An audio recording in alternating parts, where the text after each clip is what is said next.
എല്ലാവർക്കും cinema stream Malayalam എന്ന YouTube ചാനലിലേക്ക് സ്വാഗതം.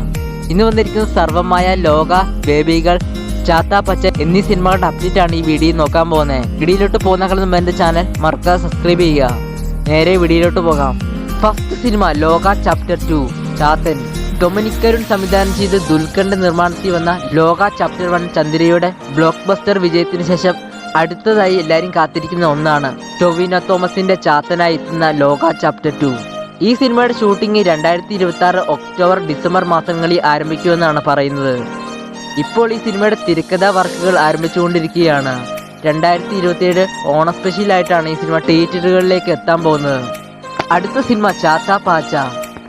അർജുൻ അശോകൻ, റോഷൻ മാത്തിക്, വിശാഖ് നായർ എന്നിവരാണ് ഈ സിനിമയിൽ പ്രധാന വേഷങ്ങൾ ചെയ്യുന്നത്. WWE ഇൻസ്പയർ ആയെടുത്ത ആക്ഷൻ കോമഡി മൂവിയാണ് ചാത്ത പാച്ച. ഈ മാസം 22-ന് തിയേറ്ററുകളിലേക്ക് എത്തിയ ഈ സിനിമയ്ക്ക് 2 ദിവസം കൊണ്ട് 4 കോടിക്കടുത്ത് കളക്ഷൻ നേടിയെടുക്കാൻ സാധിച്ചിട്ടുണ്ട്.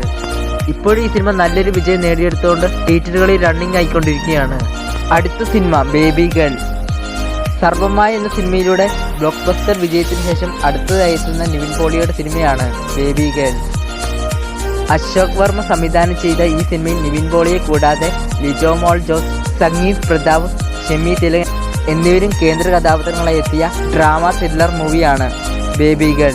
ഇപ്പോൾ ഈ സിനിമയ്ക്ക് തിയേറ്ററുകളിൽ നിന്ന് മിക്സഡ് അഭിപ്രായങ്ങളാണ് കിട്ടിക്കൊണ്ടിരിക്കുന്നത്. അടുത്ത സിനിമ സർവമായ.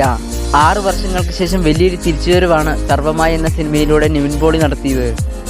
അഖിൽ സത്യൻ സംവിധാനം ചെയ്ത ഈ സിനിമയിൽ നിവിൻ പോളിയെ കൂടാതെ അജു വർഗീസ്, റിയ ഷിബു, ജനാർദ്ദൻ എന്നിവരും കേന്ദ്ര കഥാപാത്രങ്ങളായി എത്തിയ ഹൊറർ ഫാന്റസി മൂവിയാണ് സർവമായ.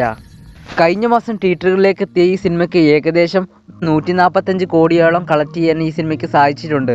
ഈ സിനിമയുടെ OTT അവകാശങ്ങളെല്ലാം മേടിച്ചിരിക്കുന്നത് ജിയോ ഹോട്ട്സ്റ്റാർ ആണ്. ജിയോ ഹോട്ട്സ്റ്റാർ വഴി ഈ സിനിമ ഈ മാസം 30-ന് OTT റിലീസ് ചെയ്യും.